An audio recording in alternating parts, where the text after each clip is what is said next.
talk about the process of getting, because you said the rights are spanned across 4 different IP holders, and to get them all into the game with references and actors' license rights, voice lines, and music, that had to have been a challenge. Can you guys talk about that process at all? Yeah. We worked with Boss Team Games as well, and they've definitely helped us with the license, to give them credit. Um, but we tried to make everything as accurate to the movies and television show as possible. So it made it more easy, for the licensors to accept it. We had to get Kelly approved, and Ray had to be, and the real actors had to approve their real characters in game. So we tried to make it look as beautiful as possible. We threw all the references in. The actors know this world even better than Craig, and they were very appreciative of the attention to detail that we did, and that really helped us get 4 different companies to all agree. Yeah, that sounds like a really challenging but interesting process. Evil Dead is a lot of different things to a lot of different people. When you're making a game, what's like the formula for Evil Dead? I mean, for me, it's humor, cop with gore, and action. But it can mean a lot of different things to a lot of different people. I think I can just speak for me personally that it was one of the most important, the biggest priorities we had was to make it feel like you were in an Evil Dead game. Like you were having an Evil Dead experience that you could not have anywhere else. So while obviously the gameplay is super important and worked on tirelessly for a very long time, the game, we think, we're proud that it actually has all the hallmarks of an Evil Dead property. And for me, that's been the most exciting part. You guys also mentioned in our demo that you got Joseph DeLuca to do some music for you for this game, which is the original composer of Army of Darkness, which is a great score. Talk a little bit about that, how you got him and what he did when he was involved. Yeah. So he worked very closely with our own music composer, Steve Motes. He's our Saber music composer, and Joe's been great. He was able to. He wrote a track that he gave us stems, so our guy could work with him to add. So there's parts of Joe's music in everything that you heard, and it really kind of gives it that feeling. Like you're like, oh yeah, that's right. That just feels like an Evil Dead experience. Yeah, I heard the graveyard theme in there. I heard some other themes from Army of Darkness in there. Yeah, it all adds those little details add a lot to your game. There's a lot of details that for people like you who really appreciate that, you're gonna it's endless. There's tons of them. Yes, most people have no clue who he is. So it's awesome that you know. I have his soundtrack. Like when I bought it on CDs, I was big on soundtracks, so I have his soundtrack in my binder when CDs used to be a thing. That's how old I am. You guys, this is an asymmetrical game, and you guys have other asymmetrical games they're relatively simplistic. There's some talents and perks and stuff, but you guys have a huge plethora of items, weapons, abilities, talent points. That's got to be a huge task to try to balance that, make sure it's fun and it's different and everything just fits together. Can you talk about like balancing with so many different mechanics? How about you, Ryan? Sure. Yeah, no, exactly what you said. I think it's really tricky with any multiplayer title, let alone asymmetry, right?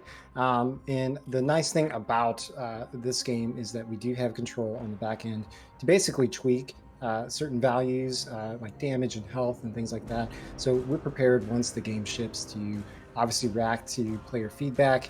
And it's always going to be an organic thing with the community, right? Because you think you've got the meta and you figured it out as the developer and you've done all these internal testing and mock reviews, and then you get there and like, actually, we found a whole new way to break your game or a new way that works. And so I think it's just important that we stay in touch with the community and have those dials ready to go when the game ships to be able to react. But for us, it's really just about weekly playtest sessions, daily sometimes, and providing feedback with each other and trying to elevate what's actionable and make sure that it's the game that we're trying to make. Something that's fun and competitive. But at the end of the day, I think we want it to be fun.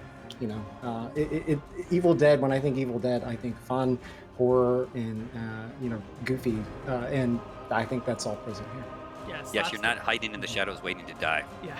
Yes. You're supposed to be having fun, and that's the thing. You guys really have all the characters that I've seen and played in your demo. Like they feel like they have a sense of weight to them, and it feels like I'm the hero slaying Deadites. Like I'm not some like tanky little survivor that can't do anything to the enemy. I have to just run. I can actually like fight him, and I can dump and have strategies that work for my teammates and have abilities that I could use to either buff or debuff or heal other allies. It's all you said. It's always difficult when you release a game when you have 100 people playing in beta tester and even 1,000 compared to millions. Hopefully, when it comes out, and you're like, "Wow, okay, we didn't realize this thing." But when 4 million people play your game, I guess this needs to be changed 0.2%.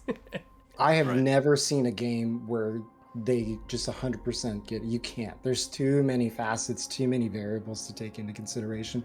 But you try to dial in as best as you can, and like I said, be ready for whenever the game ships to react. So. But yeah, I think having all that player agency too, to your point, kind of makes our game feel really special. Even with the asymmetry, like you said, even as an individual, you do feel powerful. You do feel like a hero, and then you feel even more badass when you get to do combos with your teammates and work together to fight evil. And of course, you feel even better if you're the person who just defeated 4 other players. The asymmetrical gameplay seems so perfect for this franchise. Did you know you were going to be doing something Evil Dead and then you went towards the asymmetrical gameplay, or did you know you were okay? Yeah, yes, so, yeah. We had the license first, and that yes.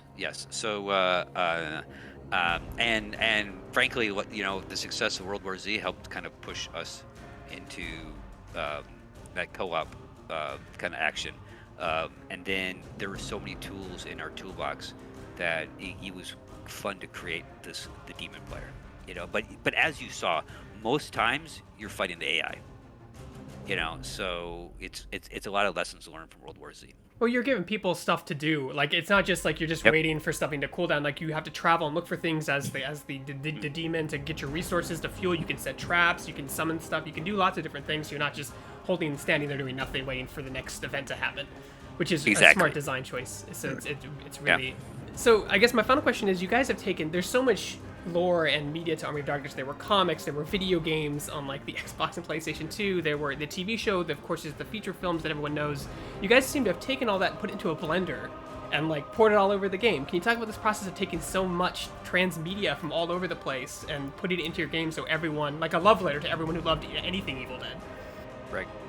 I mean, that's exactly what you just said is exactly what we intended. We're big Evil Dead fans. We're also big fans of Evil Dead fans, and we wanted to do it the right way. And